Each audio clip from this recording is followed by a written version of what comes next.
Because when I would talk about GameStop, yeah, this is what comes to my mind. Last week, I was in a queue.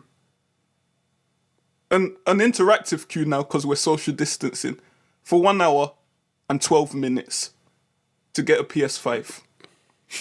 Did you get it? Now I go in my room and I still have a PS4 in my room. What happened at the end of the queue? Out of stock. Yo, Reali-T, your boy from Hackney, aka Black Guy in Your Neighbourhood, aka my mother's favourite rapper, and this is the In Your Neighbourhood podcast, baby. Ladies, gentlemen, and others, this is the In Your Neighbourhood podcast with your friendly neighbourhood lawyer, the Black Guy in Your Neighbourhood, and 40. Oh, thanks. Thanks for bigging me up there. Just playing all 40. You've had that one in the head, haven't you? You've been waiting on that one. The FKA Naughty 40. FK. I only just figured out what FKA meant. And share it for the room. Share it for the room. What the fuck? Formerly known as... So it's FK Twigs normally. That's what... Hold on a minute. Yeah, exactly. Have we hit a deeper, darker criminal secret here? Yeah, wow. Yeah, so we're here. This is officially episode 1. All the other episodes were pretenders. It was just me stroking my ego, as per usual. But we're here with the actual episode. I'm glad it was 1. only your ego you were stroking. Scary. Is that Especially, actually, since you've got on that. Yes. Since you like to, ruin people's dreams and make it into something else, I'm glad that has been said right there for you, because you ruined my dream, bro. It's a good story. How can I just say I had a wet dream? Every time Busy speaks to me, he talks about that nap episode. Yeah, so just go back and listen to that. Innit? So yeah. Quick story. I'm the only one wearing glasses on this podcast for people that are listening. I'm not sure. Do you guys wear glasses? No? I got prescribed glasses when I was about 12 and I've never worn them since. Okay. They give me a headache. Oh, but I should wear them because, when I play on Xbox and stuff like that, mm-hmm. I can't see people far away. Like I'll be playing with someone and they're like, over there on the hill, shoot them. And I'm like, where? So yeah, I should really wear them. Well, that's how I am in real life. Your Xbox experience is my life every single day. See, I'm not that bad yet, thank God. I'm short-sighted. Say I took my glasses off during this pod, I wouldn't be able to. You would just be a blur on the screen. Yeah. Just to preface, we're in a pandemic, so this is a socially distanced podcast. Hopefully, one day we'll get back in the studio and do this for real. I'll see you guys in real life. Hopefully not too soon, because I don't like being around people. Thanks again. I just come out the gate with the disses. So yeah, my mum, when I was little, I got glasses because I was short-sighted. I thought, maybe my eyes weren't the same. When like you grow up and you think you have a superpower, in those hero shows where you think, oh, they've got superpower. They just discovered that like they can fly. So what was your superpower? Blurry vision. Yeah, I thought mine was like, I was backwards. Like my superpower was backwards. So let me not say the rude word, the R word. But yeah, my superpower was a backwards superpower. What, reversed? Yeah, reversed. That sounds industry standard. That sounds clean. Reversed. Well, I think the people with the afflictions or whatever, normally they turn out to be the villains, not the heroes, innit? Man said afflictions. Actually, yeah, I could have been angry that Mrs. Fitzmaurice, why can't I see the board? And then I get angry. Then turned into Big Farmer, the super villain. Big Farmer. Big Farmer. So my mum, I don't know if this is an African thing or a Nigerian thing, but she said probably not. she said to me, just wear your glasses for just a few years. Your eyesight will improve. 20 years later, I'm still wearing glasses. My mum lied to me. She told me, even now she calls me and says, are you still wearing those glasses? And I'm thinking, yeah, do you want me to crash on the A1? It is typical of mothers, like, at any age, to think that you're not doing what, you know, you need to do. Like, it don't matter that, you know, it's like 20 years since the day you got glasses. Yeah. You still believe that you'll just go around and not wear glasses because you want to be a naughty little so-and-so. So, like, she thinks glasses I can't see, but let me just tell eyesight. you. I can't see, but let me, you know, let me assure you that I'm still wearing the glasses. Because, you know, I'm not a bad boy here. Don't want to just go without glasses. I can't see. No, she thinks, really, that glasses were meant to improve my eyes. Like, you only wear them for a little bit, like, you know, like antibiotics. Like, it'll cure your infection. So glasses will cure my blindness.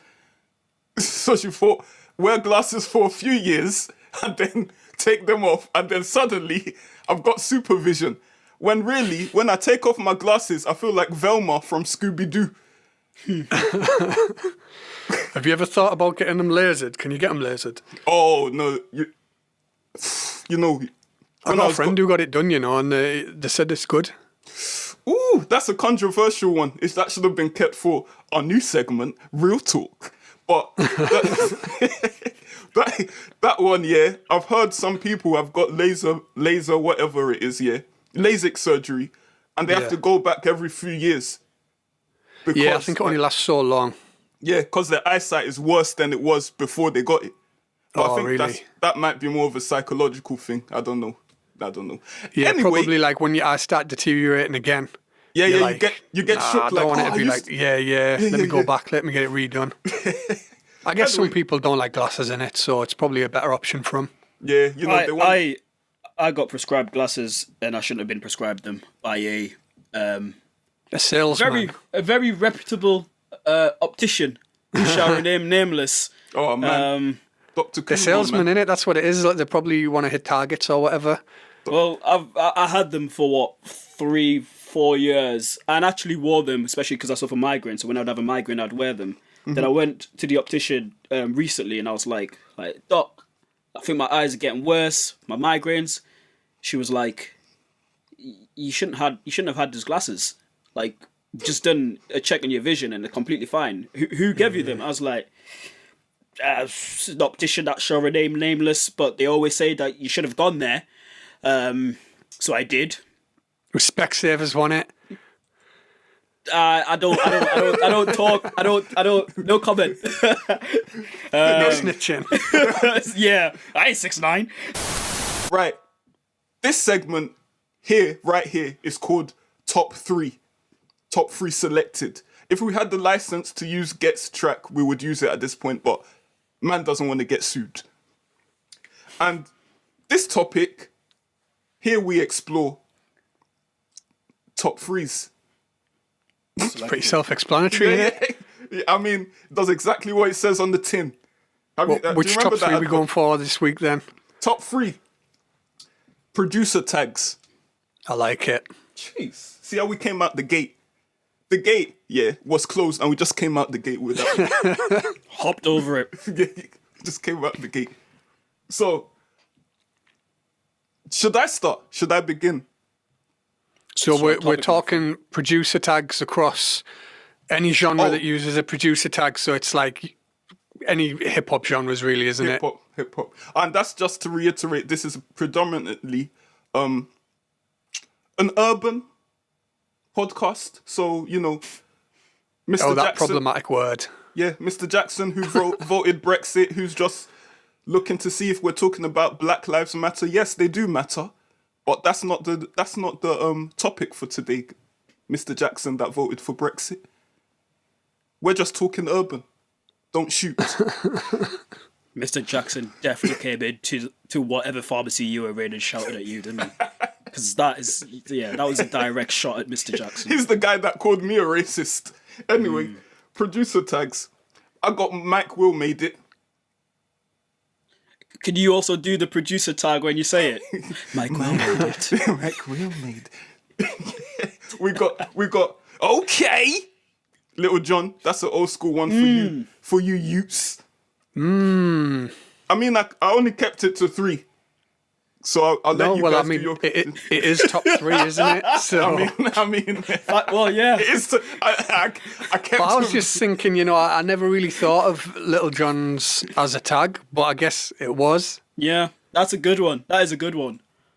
Little John is the pioneer of all this. He was that was like a feature tag, wasn't it? Because I don't know if he did it on the beats. Like if he produced for someone, didn't he produce all the Pitbull stuff? But he's a producer, and that's his tag. But Yeah, no, I get it. Is that more of a catchphrase? I think so, Yeah, it might be. It might I might have to get disqualified. Yeah. Oh, man. I And then I got Young Metro. that's out. Yeah, disallowed VAR.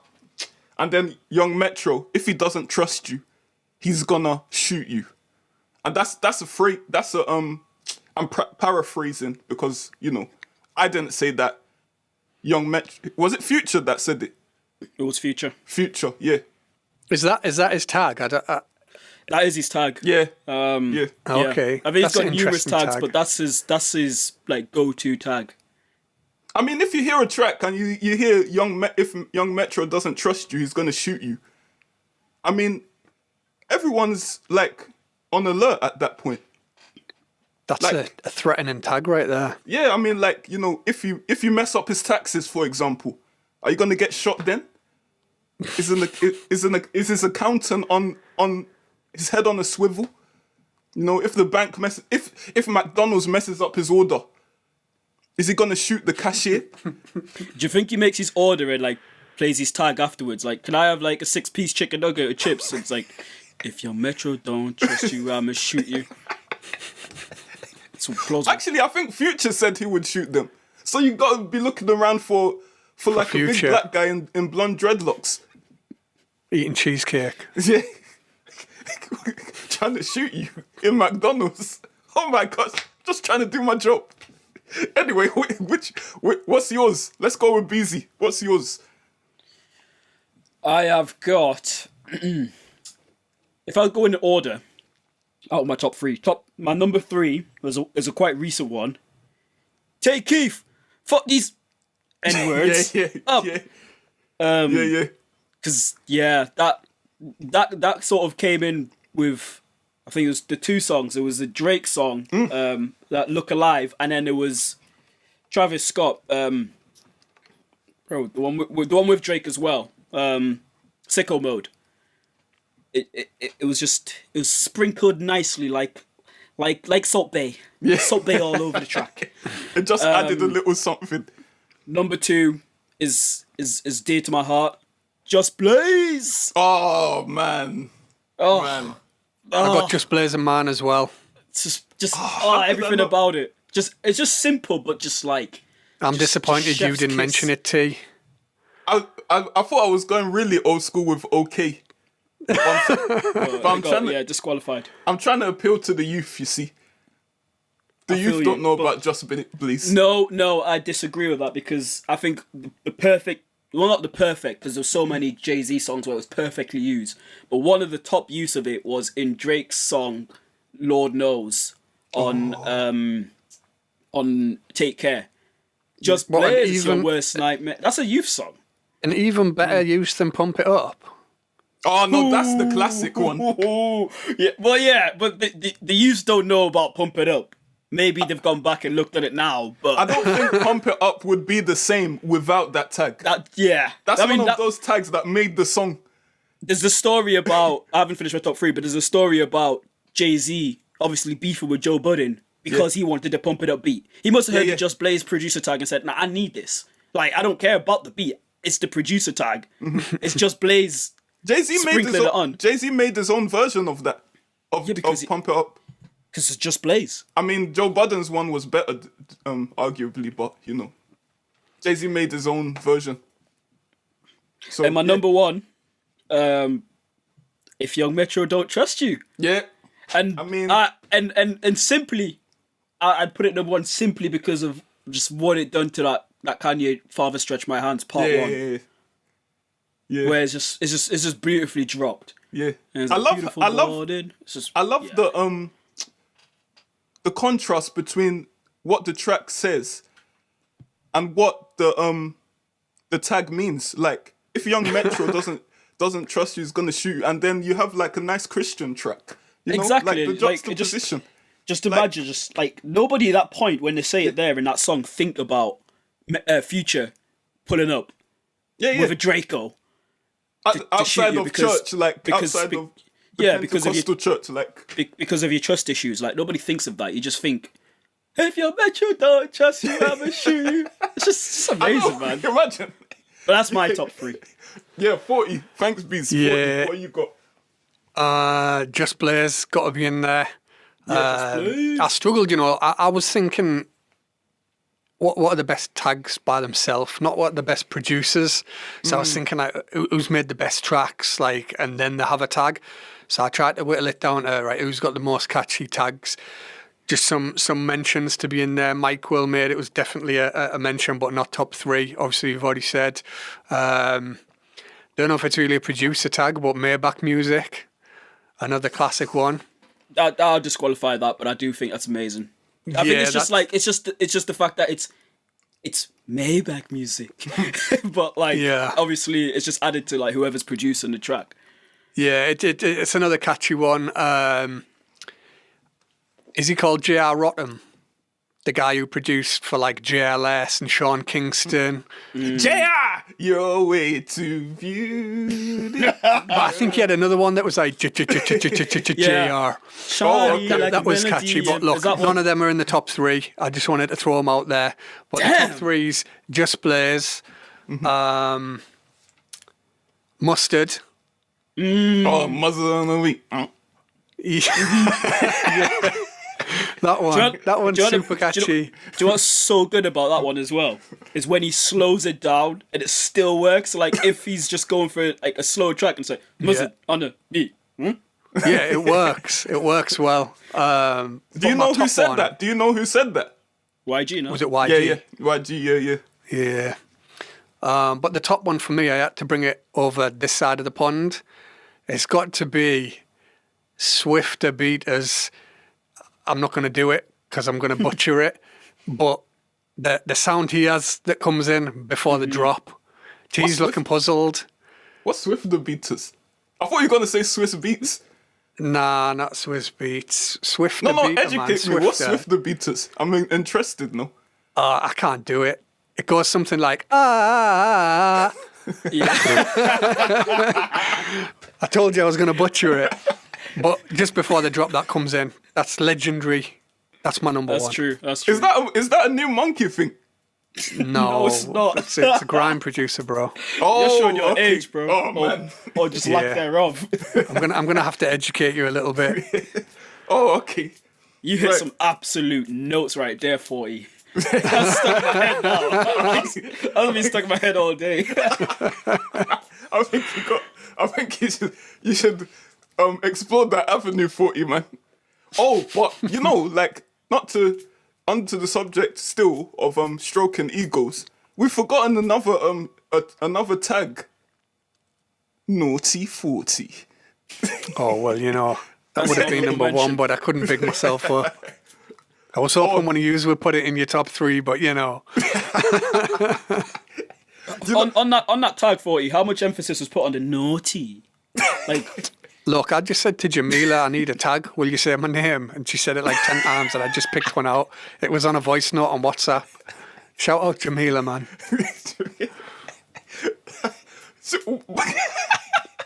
Wait. Let me relax. You know what's making me laugh? Wait. You know what's making me laugh? we'll know when you fucking tell us. I don't know what's making you laugh. Respect Jamila, you know, we all love Jamila and that, but it's just the image of Jamila saying your name like 10 times on the phone. You get lots of messages from Jamila just saying, naughty. Like, just on a voice, it was just one voice note in it. She probably said it 4 or 5 times. Oh, God. And I just picked one out. Yeah. But you know, it doesn't sound like her. That's what's scary. It sounds I didn't know it was Jamila until today. That's amazing. It sounds like you got like, someone from Buckingham Palace to say it. Oh, really? Yeah. I wanted it to sound Sounds northeastern, proper- you know, proper like posh. a bit sexy, but a bit northeastern as well. Yeah. Nah, it doesn't sound like, but it's a great tag, man. It's a great tag.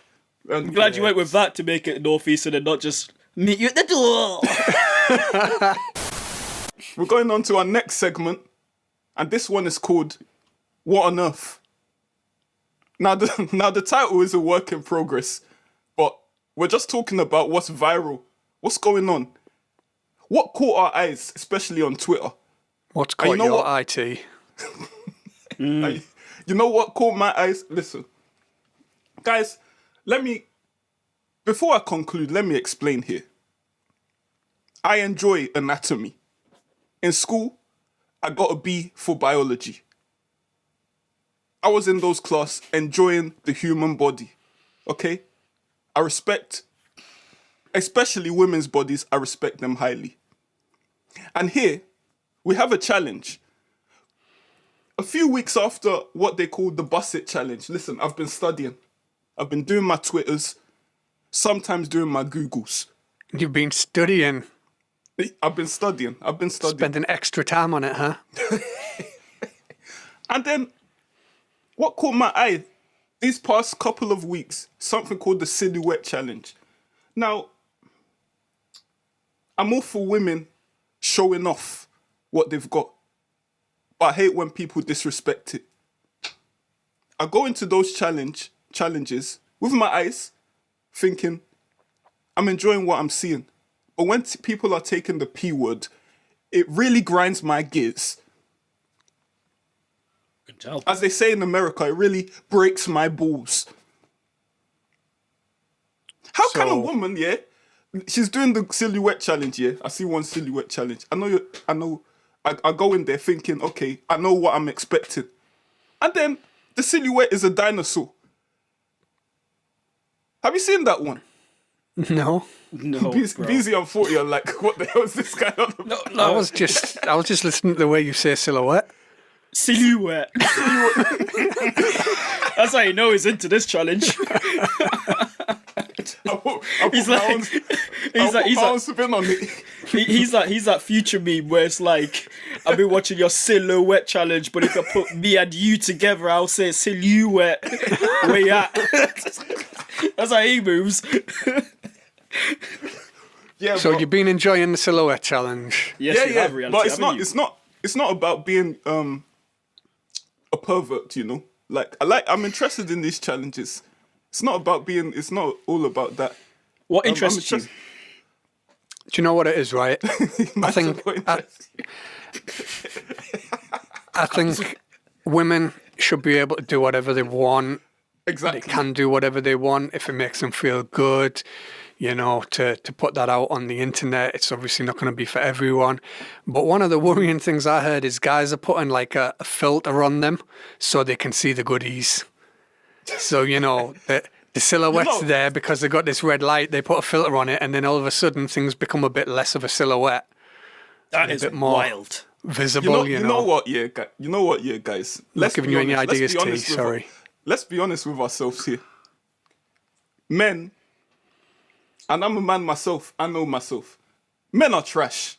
Men We will are some forever be creatures, trash. aren't we? Like, men are creepy. It's true. I've got 3 sisters, yeah?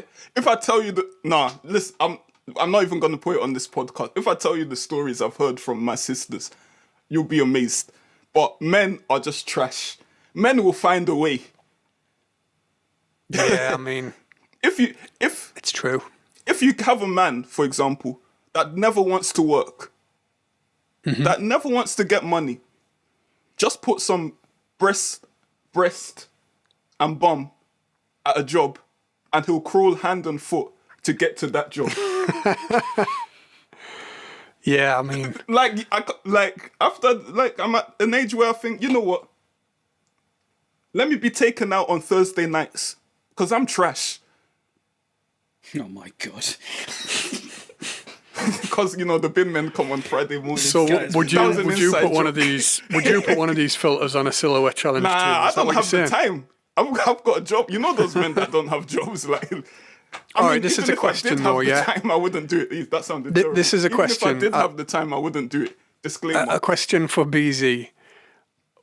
Where does it stand sort of in terms of criminality?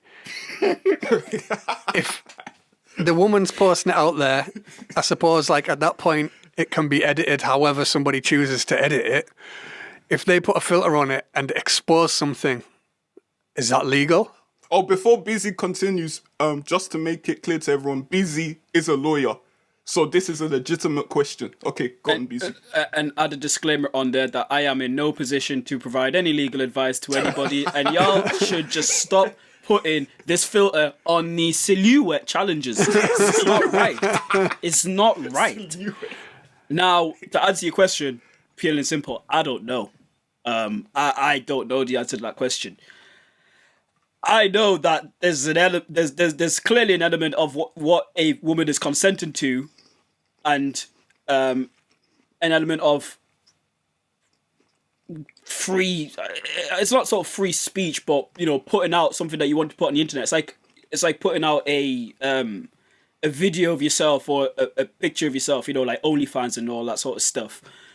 You don't consent to somebody taking that and then posting it somewhere else or doing something else with it.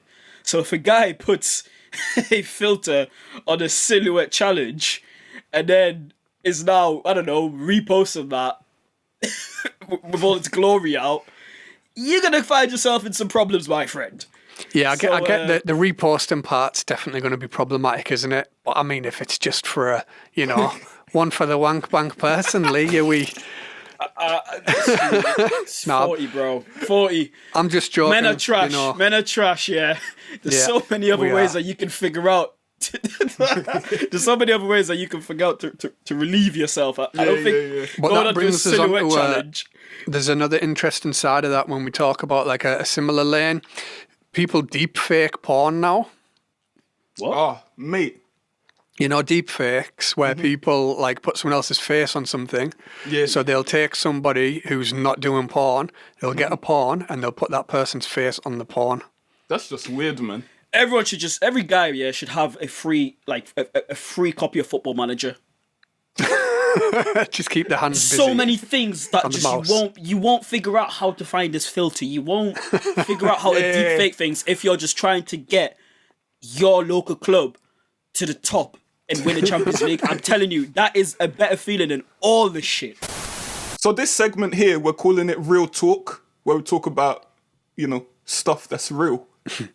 Is that a good way to explain it? Yeah. Yeah. So what we got, BZ? What are we talking about? What we got? So this week, we're going to get into the music a little bit. Yeah. The music realness, music industry and that. Spotify released their fourth quarter figures, showed a drop in shares. Wasn't something that it wasn't like it plummeted. There's no people on Reddit going on and trying to buy up Spotify shares and stuff. But I think from their forecast, it showed a bit of a concern of a bit of a plummet. Spotify this week released a statement basically saying that things are looking great. And shares will obviously sort of go back up and put in a lot of emphasis on podcasts. So we know that Spotify has been, they bought the Joe Rogan podcast for I think it was $100 million. Crazy. Yeah. God Spotify, when? We're here, Spotify. We're in your neighborhood. Oh yeah. I mean, There's... I'm not Joe Budden. I'll negotiate a quick, 10 mil for myself and a quid for tea and 40, Yeah, and I think they also, bought up, I think it's podcast. Michelle Obama's on Spotify. What? I don't know. So does this mean that music is on the way out and everyone's just listening to podcasts now? And that is my question. And my take is, my hot take is that the music industry is not as profitable as it once was. And I think the shares of Spotify and their release of this press saying, well, podcast is going to lead the way is testament to that. What do you think? I think we've started this podcast at the right time. Do you know what though? CDs, the CD era, like it's known, isn't it, that was when everyone was killing it money wise. So CDs were that cheap to produce, and there was that many people going out and buying them because there wasn't the internet to go on and stream, that they were killing it. So I think it's probably not as profitable as then. But you know, is it still profitable? For sure. Probably more so for these big entities like Spotify than the artists themselves, right? Yeah, well, that's the thing. At this current moment in time, it is. But if Spotify don't continue growing their podcast unit, I think shares would continue to drop if it's sort of like Spotify is just solely focusing on music. Apple Music's now going into podcasting and sort of trying to get into that lane, because I think music will always, in a sense, be profitable. But in terms of even these big companies, the money's not coming in the same way that it's coming in with like audiobooks, with podcasts. Obviously, for the artists, it's not great. The money's not great. The labels, like I'd imagine like Universal and all those sort of people, they will make money regardless because they hold people's masters. They hold more than just the music. But companies like Spotify, they moved so far away from like getting exclusive titles for music, because I think they realized that don't work. Like the signing of like Drake or something for like an exclusive deal does not work like the signing of Joe Rogan or Joe Budden. And that's where I think music, and the fact that just so much music is coming out, you know, music artists aren't finding, they're not going to find a profitable side straight away, but neither are these streaming companies.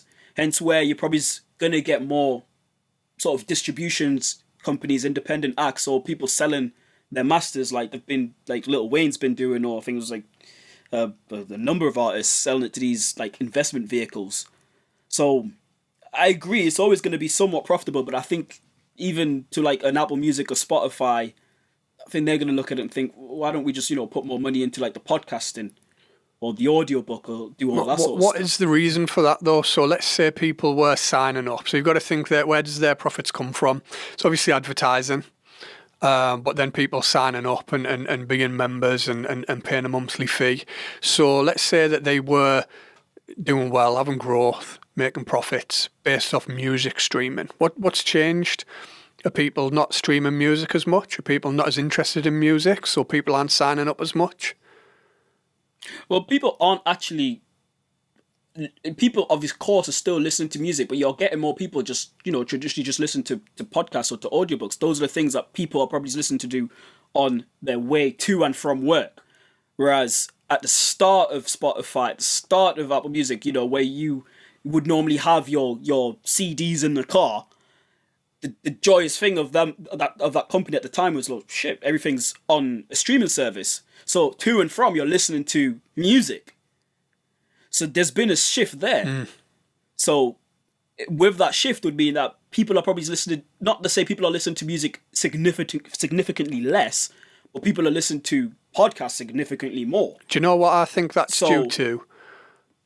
My theory is that, you know, we live in a very quick gratification kind of world. Social media, memes, short videos, music, the amount of music you've got being thrown at you on social media and whatnot, it's very saturated. I think podcasts are a bit of a way for people to kind of simmer down from all of that. Maybe that's why people listen to podcasts more than you know, playing the favourite playlists. I don't think music's ever going to die off, but that's maybe why podcasts is kind of creeping in as something that's a little bit more substantial than it was in the past. I'll add to that, and I think with my theory as well is, you know, these streaming services are only as profitable as the top dogs, the top artists, and the top artists aren't releasing music, apart from, you know, someone like Drake, who's just gonna like continue release music. But the top artists don't release music regularly enough, because when Drake releases music, or we're talking sort of like hip hop here, when Drake or like Kendrick Lamar, especially Kendrick Lamar, or like Jay-Z and Beyonce, when they release music, wherever it is, there's going to be a spike in listenership. There's going to be a spike. But if they're not releasing regularly, and they don't have to, and that's the way that they want to roll because it's their musical integrity, it's gonna be a hit for these streaming services where like music is coming in thick and fast, and people just take it in and then move, take it in and then move. So following a release schedule of an artist and the fact that music and a streaming service is, if they're focusing solely on music, it's gonna be aligned to these top dogs. It's gonna make for less listenership. Yeah, they've devalued the music. They've devalued it because if you think compared to before, you would buy maybe a CD or something. You would make sure you got your money's worth out of it. You would listen to it over and over. Whereas now, because it's so accessible for that relatively small monthly fee for most people, you just listen to music, you skip through, you might just be like, I'm done with that one. You know, and then you are waiting for something else to come out. You wait. Yeah. Podcast is every week. It's every week. Yeah. There's a new episode. So why not put your money into into podcasting and buy the service, as opposed to like it's back in the day where they were giving Drake 20 million to release exclusively on Apple Music. But he's not going to release every month. He's not going to release every year. You know, and Kendrick's even worse. He's only going to release 3 or 4 times. That being said, though, so I'm saying, you know, it's quick to skip through the music. It's a lot easier to make music as well. So there's a lot more artists to choose from. But I think the counter to that. So I'm saying, all right, people skip through music, then they're waiting for music. But actually, there's a lot more music for them to listen to. So that should keep things up. The only downside to that is, you know, I think if labels or streaming services are running things, how many people can they invest in?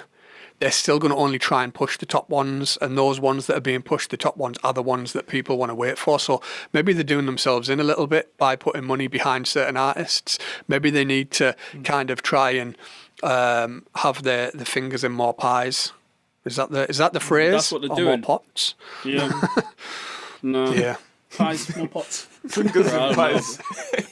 I mean, I don't mind having my fingers in pots pies. is quite dangerous. Fingers in pies is mad, especially during this period. I mean, is the pot hot? Because, like, bro, why would you put your finger in a pot? I don't know what the phrase is, you know. Has it got water in? Is it sizzling? I think it's fingers in pies or hands in more baskets. Something like that. Yeah, no, it's fingers in pies. T will think it's fingers in a Nigerian pot. You Fingers in jollof. Yeah. Don't ever put your fingers in my jollof. Oh my gosh, if that happens, civil war. And ultimately that means that, the music industry is good to transition back to what we were talking about from the jollof. Music industry is in trouble. Interesting decade, I think, is coming up. We might be eradicated like the 2012. Just to get, is there? I was going to say, just to get another side of it, as an artist who's just released something, T, you know what? Without trying to kind of get in your pockets, what's kind of profitability looking like as an artist? As an EP, I'm interested. I would say from the first album, I made like probably £50. Jeez, all in. Wow. £50. So I'm expecting like around that figure this time. Yeah. You know, maybe a bit closer to the 3 figures. Maybe a bit closer to the 100. But do you feel like it's a fair? Do you receive a fair payment for the amount of plays your music gets? Like I don't want to be an artist that's all about money, but to be honest, let's be very honest, it's not. It definitely isn't. Like if you see your one track has got, this is not to brag or nothing, if one track has got like 10,000 plays and then in your DistroKid account you've got like £20 in there, you're thinking what? I think it's like, about £3.50 for 1,000 plays from Spotify, from what I've seen. So something doesn't add up. So that's 1,000 plays. Now, if somebody bought your album and just played every track once, there's 12 plays. But they might have, you might have sold the album for $5. Exactly. Yeah, it does seem a little bit off, doesn't it? Yeah, which makes more sense. So I'm heading in the direction whereby I'm thinking of all these things where, you know, Because good album, great album, in my opinion, because I made it. But, like, I'm thinking, what's the point of making an album? Like, I put it out there, people liked it, I think. What you think, like, what's the point of making an album? Which sounds terrible. And that wouldn't be my mindset 10 years ago. But if it's not for self-gratification, why am I making this album? I think an album, from an artist point of view, it's good for cementing yourself as somebody who can do it. You know, you show people that you can do it. It's kind of good for your legacy as an artist. Yeah, but I think the market... Good for your ego as well, let's be honest. Good for your ego as well. Like, rappers have egos. For sure. Oh, you put out an album. Oh, fantastic. Like, when you say album, they're like, oh, you're working. Yeah, it makes you seem serious, yeah. But I think the market is a singles market in terms of growing your fan base. Singles, it's quick, isn't it? People just want the quick fix. Yeah. Even behind the scenes, like, to the listeners, I was discussing with both Busy and 40, because these two guys are probably two of the most honest guys for me in the industry. You need to get you guys one of these each. I'm talking about you like your accessories, but like buy one get one free. Yeah. You need another white and a black guy, and I'm joking, but like you need people that are honest around you. So with Beezy, he would tell me, okay, that's rubbish. 40 would tell me, okay, this is what you need to do. And I think I was discussing it with you guys, whereby even if I'm going to put out another project, it would be in parts. Just because, going back to what you were saying, BZ, and what you were saying, 40, everything is just so saturated and going so quickly. Everyone's got a short attention span. Yeah, you can have a solid, big body of work, and it kind of gets quickly brushed over. Petered out, like, and then you get people years later saying, I didn't know you had that track on your album. Oh, it's banging. This is years later when, you know, the momentum has gone. so and it's time for artists now to think logically. That's what I think. Yeah. Just be logical. Forget your ego. Leave your ego at the door.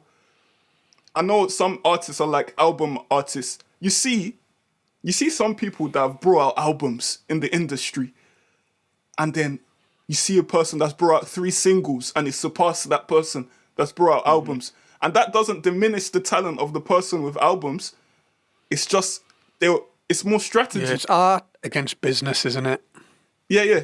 You have to use strategy. If you want to make it in this, and this is something I've had to learn over the past few years, if you want to make it, if you want to be seen, you got to put your power behind maybe even just a single. But like exactly like what you were saying, back in the day, you know, you get an album, you go and buy that disc, you put it on. Like, it's the first thing you're gonna put on because you've just bought it. Now, if you're looking at, you know, streaming services as being your local HMV, the way of getting that on is to get it on a playlist or something, because that's what people are going to listen to. So that's why you're going to get the guy who makes 3 singles or makes singles specifically because he knows that, or she knows that it's going to be on a playlist, it's going to be picked up, and it's going to make them more money than sitting and making an album. So I agree with you. The album is going to be more of a, you know, you're an artist and you've made an album. Great, brilliant. But in terms of, is that going to be what, you know, if the long-term goal is to, you know, feed your kids with music and be your job, you're probably going to be better off sticking with making singles and getting them on a playlist. Yeah. So it becomes a question of artist integrity. Yeah.